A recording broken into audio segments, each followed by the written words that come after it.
अवधूत चिंतन श्री गुरुदेव दत्त. श्री स्वामी समर्थ.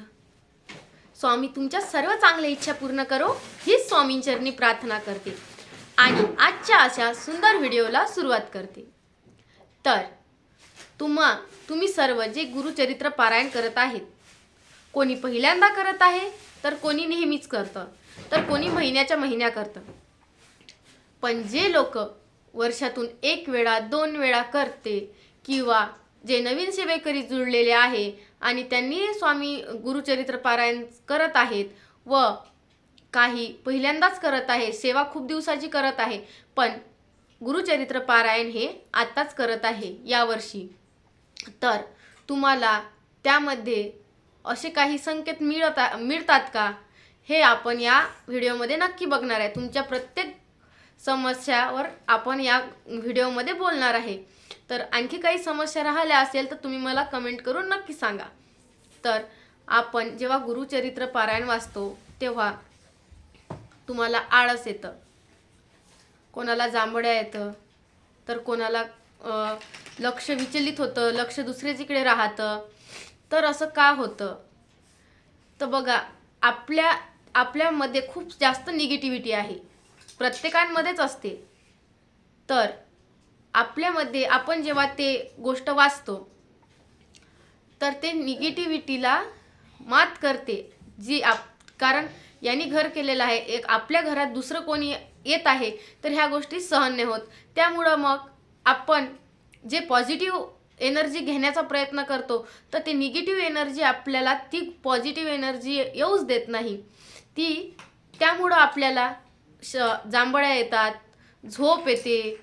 बरेचदा कोणाचं घरी आपण जेव्हा पोथी वाचत असतो, फक्त वाचायची म्हणून डोळे आपले त्याच्यावर असतात, पण आपलं लक्ष कुठल्या वादविवादात असते किंवा कुठे जात असतं. तर अशा ह्या गोष्टी होतात. पण तुम्ही घरी जर करत असाल तर ह्या गोष्टी जास्त अनुभवता येईल.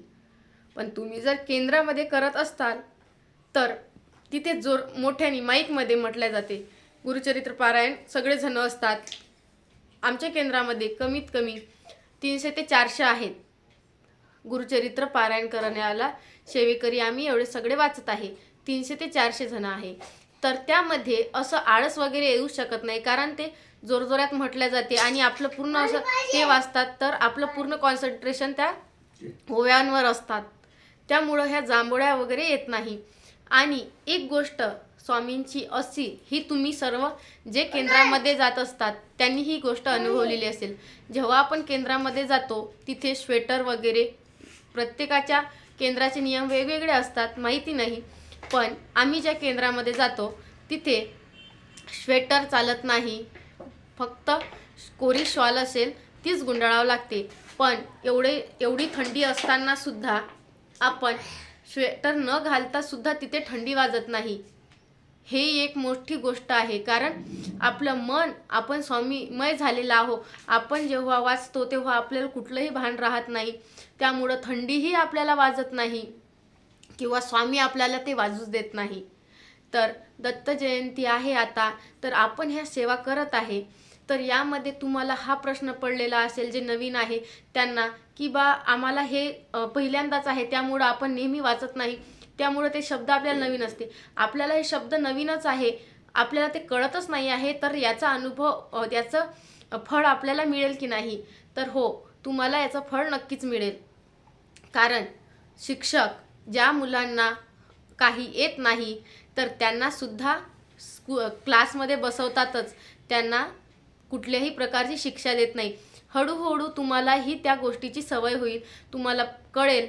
पण एवढा आहे की दत्त महाराज तुम्हाला अनुभव देईलच. तुम्ही एकदम म्हणसाल की नाही मला आता, तुम्ही जर धनलाभ, मला खूप धन दौलत दे, अशा गोष्टी मागसाल तर ठीक आहे ना, मार्ग मोकळे करतील. डायरेक्ट तुमच्यावर धनाचा पैशाचा वर्षाव तर होणारच नाही आहे. ह्या गोष्टी केल्याने डायरेक्ट असं होत नाही, पण त्याच्यासाठी मार्ग उघडतात. किंवा असे आपल्या घरात वादविवाद चालू असेल, आपण गुरुचरित्र पारायण वाचत असेल, जेव्हा वादविवाद चालू होते तुम्हाला असं वाटेल की बापरे, मी तर आत्ता वाचलं आणि तरी पण पुन्हा भांडण होतील. काही दिवसानं थोडेफार कमी होतील, किंवा तुमच्या पती पत्नीमधले जर भांडण असेल, काही दिवसानं होणारच आहेत त्या गोष्टी. तुम्हाला जे योग्य आहे ते तर आहे स्वामी आपल्याला द्यायला बसलेले. जे योग्य आहे ते आपल्याला स्वामी देणारच हे नक्की आहे. हे आपला विश्वास हा ठाम आहे की आपले रक्षण करणारे आपले स्वामी आहेतच. असा तुम्ही विश्वास ठेवून बघा, तुम्हाला कधीही कुठेही कमी पडणार नाही. आणि हे पारायण करताना आपल्याला दत्त महाराज म्हणजे आपल्याला कधी कधी संकेत देतात की मी तुझ्या पाठीशी आहे. दत्त जयंती आहे, आपण दत्त महाराजाचा गुरुचरित्र वाचत आहोत, तर तुम्हाला असे संकेत मिळतात. पण कुठे कुठे आपलं असं मन भटकत असतं, त्यामुळं त्या संकेताकडे दुर्लक्ष होतं. तर ते संकेत कुठले तर बघा, आपल्याला एक सिक्स सेन्स आहे. कधी कधी आपण एकटंही असतो तेव्हा असं वाटायला लागते की माझ्या बाजूला कोणीतरी आहे.